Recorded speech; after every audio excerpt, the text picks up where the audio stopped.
शिव महापुराण की कथा कहती है रविवार को अगर लोटा भरकर शिव को समर्पित करा जाता है तो घर में तेज लक्ष्मी प्राप्त होती है। तुलसी कौन से दिन नहीं तोड़ते? रविवार के दिन। क्या बोल रहे हो? जम के बोलो, कौन से दिन? रविवार के दिन तुलसी नहीं तोड़ते। क्यों नहीं तोड़ते? जल्दी बोलो। इन्हें कहा रविवार को तुलसी नहीं तोड़ते, तो क्यों नहीं तोड़ते? कोई ने कहा रविवार को पीपल के पेड़ की परिक्रमा नहीं करते। क्यों नहीं करते? उसका कारण भी तो मालूम होना चाहिए। ये कोई ना कुछ बोल दिया और तुमने मान लिया, तो उसका कारण है। रविवार को तुलसी क्यों नहीं तोड़ते? फिर वही बात आ गई, ये मेना धन्या कला वाली बात को याद करो। भगवान राम जनकपुरी में पहुंचे, विश्वामित्र जी ने धनुष टूटने के बाद राम से कहा, राम आज जाओ तुलसी लेने के लिए जाओ, तुलसी लेके आओ, फूल लेकर आओ, पुष्प वाटिका में से कुछ लेकर आइए। पीछे पलट कर देखा तो सीता जी खड़ी थी। विश्वामित्र जी शालिग्राम जी की पूजन कर रहे, शालिग्राम जी की पूजन कर रहे थे। विश्वामित्र जी ने पीछे पलट कर देखा सीता जी खड़ी, तो कहा राम एक काम करो, ये पुष्प वाटिका सीता की है, उनके पिताजी की है, सीता को भेज दो, वो फूल लेकर आएगी, वो तुलसी लेकर आएगी। जानकी जी गई, पुष्प उतारे, तुलसी उतारने लगी। तुलसी उतारते समय जानकी जी की हवा इतनी तेज चली कि सीता जी का पल्लू उड़ गया, और जैसे ही पल्लू उड़ा वो तुलसी के पौधे पर गिरा। गिरते ही सीता आगे बढ़ी और तुलसी के कुछ दल जमीन पर गिरे, तुलसी के पत्ते जमीन।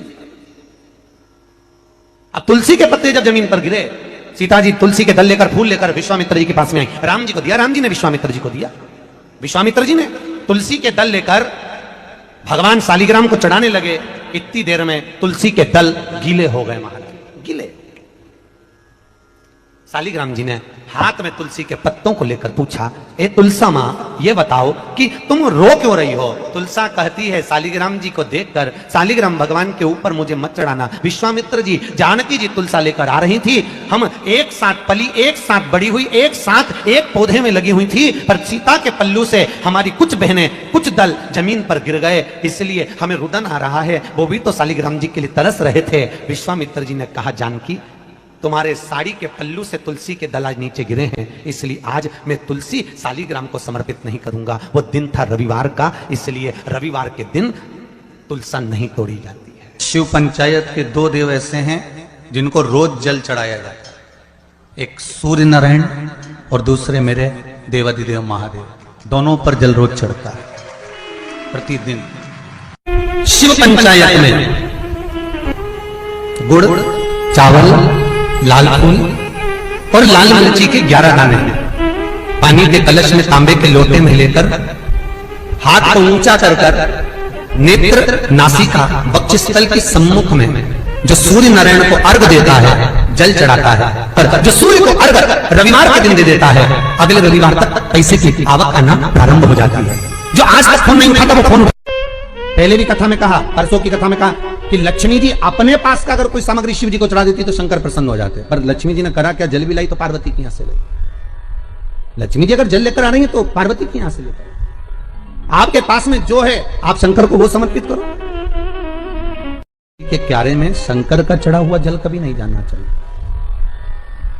आप लोग अगर भगवान को थाली में, आपके घर में भगवान है, बहुत सारे होते हैं आप लोगों के, सभी लोगों के होते हैं बहुत सारे भगवान, ठीक है, गणेश जी भी हैं सब क्या? अरे बोलो तो लड्डू गोपाल भी हैं, फिर देवी देवता भी हैं बहुत सारे, फिर शंकर जी भी हैं। तो सबको एक ही थाली में रख लिया और थाली में रखकर सबने उनको स्नान कराना चालू कर दिया। अब सबको स्नान कराया तो शिव जी को भी कराया, बोलो कराया कि नहीं कराया? थाली के अंदर रखकर अब तुमने स्नान तो करा दिया। स्नान कराने के बाद वो जल को क्या करा तुम लोगों ने? ले जाकर तुलसी के क्यारे में डाल दिया। तो महाराज जी पहले के समय में क्या कालसर्प दोष, पितृदोष नहीं होता था? बिल्कुल नहीं होता था। पहले के समय में ना कालसर्प दोष होता था ना पितृदोष होता था। क्यों? तो क्या घर में लोगों के शंकर जी नहीं होते थे? होते थे। लोग शिव जी को स्नान कराते थे, पर घर में बगीचा, खलियान, खेत, वृक्ष इतने लगे होते थे कि शंकर जी को स्नान कराने के बाद वो जल को ले जाकर, वो भगवान को स्नान कराने के बाद जल को ले जाकर पेड़ पौधे में डाल दिया जाता था, बगीचे में डाल देते थे, तुलसी के क्यारे में नहीं डालते थे। इसलिए ना पितृदोष होता था ना कालसर्प दोष होता था। अब दुनिया के लोग भगवान को स्नान करा के ले दे के एक ही पौधा घर में दिखता है, वो तुलसी जी का, बस स्नान कराया और तुलसी जी में ले जाकर डाल दिया। तो तुलसी जी में ले जाकर डाला तो उससे शास्त्र कहता है कि अगर शिव जी का चढ़ा हुआ जल तुलसी के क्यारे में जाएगा तो सर्प के डसने का दोष लग जाएगा, जिसको हिंदू धर्म में काल सर्प दोष कहा गया।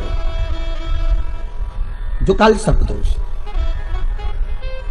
अच्छा बड़ा विचित्र काम है। कई कई गांवों में आप लोगों ने भी देखा होगा, यहां तो ठीक है परंतु हमने महाराष्ट्र में बहुत देखा। महाराज कई कई गांवों में तुलसी के क्यारे के नीचे शंकर जी को रखते हैं, ये तुलसी के कुंड के अंदर शंकर जी को रखेंगे। और ये दो कोई आपको अलग अलग तरह से ना जाने घुमा फिरा के ना जाने बुद्धि ऐसी फेर कर गलत चीज बताएगा ना, तो वो समझ में आ जाएगी आप लोग। दुनिया की आदत है।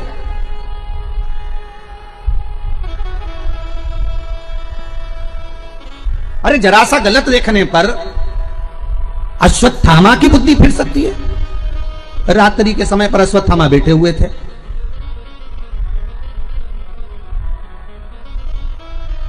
और रात्रि के समय पर अश्वत्थामा बैठे, और बैठे बैठे अश्वत्थामा ने क्या देखा कि एक वृक्ष के कोटर में कौवे के अंडे रखे हुए हैं, कौवे के बच्चे रखे हुए हैं, और एक उल्लू रात्रि के समय पर उड़ता उड़ता आया, और वो कौवे के अंडों को उसने रात के समय, कौवा जब सो गया तो उसके अंडों को, उसके बच्चों को मार दिया। किसने? उल्लू ने। अश्वत्थामा ने देख लिया इससे जोरदार कोई काम नहीं हो सकता। अगर ये पांडव जीते, नेत्र खुलने के बाद अगर नहीं मर रहे, तो ये काम करता हूं जैसे उल्लू रात को आया और उसने कौवे के अंडों को मार दिया, कौवे के बच्चों को मार दिया, तो अश्वत्थामा ने भी विचार करा एक काम करता हूं, मैं भी सोते समय पर जाता हूं और मार देता हूं। और अश्वत्थामा ने करा क्या, जब पांडवों के पुत्र सो रहे थे और अश्वत्थामा उनको सोते हुए को मार आया, सोते हुए। बस केवल रात्रि को एक जरा सा एक लीला देखी, और उस बुद्धि में, अश्वत्थामा के उस विवेक में वो समाहित हो गया। गलत चीज लोगों की बुद्धि में तुरंत आ जाती है कि हाँ हाँ उसने ऐसा करा, उसने तुलसी जी के क्यारे में शिवलिंग रखा तो अपन भी रख लो, उसने ऐसा करा तो अपन भी ऐसा कर लो, उसने यूं करा तो अपन भी ऐसा कर लीजिए। पर शंकर की कथा करें नहीं भाई, ये थोड़ा वंचिता होना चाहिए। हमारा जो शास्त्र सम्मत हो उसका स्मरण करना चाहिए। पहले के समय में दो दोष नहीं रहते थे, ना पितृदोष रहता था, ना काल सर्प दोष रहता था। काल सर्प दोष कब आया? जब आप लोगों ने भगवान का चढ़ा हुआ जल, शिव जी का चढ़ा हुआ जल तुलसी में चढ़ाना प्रारंभ करा, तब काल सर्प दोष आया। और पितृदोष पहले नहीं होता था। क्यों? क्योंकि लोग घर के मटके में से, घर के हंडे में से, घर के परिंडे में से लोटा भरकर पानी लेकर जाते थे और शंकर को चढ़ाते थे। घर का जो रसोई घर होता था वो बीच केंद्र में होता था, रसोई घर घर के मध्य में होता था, तो वहां से जब पानी लेकर जाते थे, परिंडा, मटका, हंडा पितरों का स्थान माना गया है। वहां से जब पानी भरते और ले जाकर शंकर जी को चढ़ाते, तो पूरे घर में से पानी निकलकर जब शिव को चढ़ने के लिए जाता था, तो पूरे घर का वास्तु दोष, पितृदोष समाप्त हो जाता था। अब आज के जमाने में मंदिर का लोटा उठाकर, मंदिर का पानी भरकर शंकर जी को चढ़ा देते हैं, तो ना वास्तु दोष समाप्त होता है, ना पितृदोष समाप्त होता है, ना काल सर्प दोष समाप्त होता है। कि माला तुलसी का मन का हाथ में नहीं लपेटा जाता। ध्यान देना बहुत अच्छी तरह से। तुलसी का मन का, तुलसी की माला को हाथ में नहीं लपेटा जाता, तुलसी की माला गले में होना चाहिए, या फिर जिस झोली में हम भज रहे हैं, जप रहे हैं, तुलसी की माला, तुलसी अगर गले में रहेगी, हम पहने रहेंगे। रोज हम गंगा नहाने नहीं जा सकते, सरयू, यमुना, मंदाकिनी, नर्मदा नहाने नहीं जा सकते, तो जो हम बाथरूम में भी स्नान करेंगे, वॉशरूम में भी जाएंगे, और अगर बाल्टी में से एक लोटा डब्बा एक पानी लेकर हमने अपने शरीर पर डाला, तो सूर्य नारायण भगवान को स्टील के लोटे से या चांदी के लोटे से या पीतल के लोटे से या प्लास्टिक के लोटे से या कांच के बर्तन से जल चढ़ाने से आयु छिन्न होती है। क्या समाप्त होती है? आयु। और सूर्य नारायण भगवान को अगर तांबे के लोटे से जल दिया जाता है तो आयु की वृद्धि होती है, और दिन भर में अगर कोई काम अटकने वाला है तो वो काम का रास्ता खुल जाता है और शरीर की बीमारी समाप्त हो जाती है। शरीर की बीमारी समाप्त हो जाती है। जब हम सूर्य नारायण भगवान को अर्घ देते हैं, जल चढ़ाते हैं, तो वो जल पृथ्वी पर जब गिरता है तो उसकी छींटे हमारे शरीर पर लगते हैं। क्या वो ठीक है?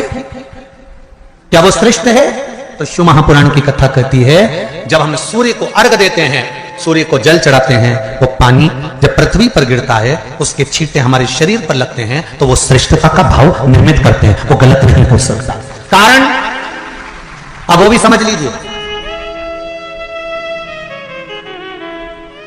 अब सूर्य नारायण भगवान को आप जल चढ़ा रहे हो तो छींटे नहीं लगे, उसके लिए क्या स्टूल पे चढ़ के चढ़ाओगे कि कुर्सी पे चढ़ के चढ़ाओगे? अरे बोलो तो सही। अब कई लोगों के दिमाग में यह बात भरा गई कि हम भगवान को जल चढ़ाते हैं, वो हमारे शरीर में छींटे लगते हैं, जमीन पे से पानी गिरता है, वो हमारे शरीर को छींटे लगते हैं, भगवान को अच्छा नहीं लगता होगा। कौन ने कहा? पहले तो उसको पकड़ के ला।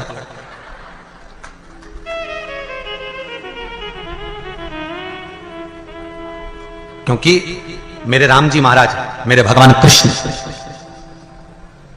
बड़े बड़े संत, साधु, सन्यासी, तपस्वी, साधक, उपासक जितने भी हुए, जिन्होंने सूर्य की आराधना करी, इन्होंने टेबल पे चढ़कर या कुर्सी पे चढ़कर जल नहीं चढ़ाया, इन्होंने पृथ्वी पर खड़े होकर ही, क्योंकि पृथ्वी तत्व के देव ही शिव।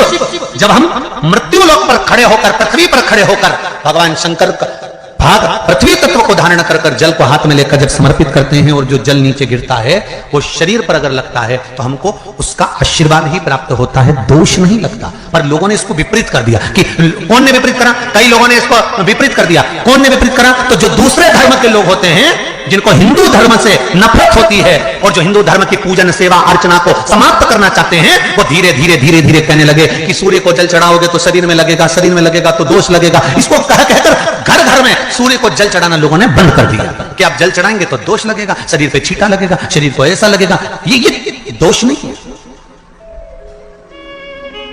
कितनी सुंदर बात है महाराज।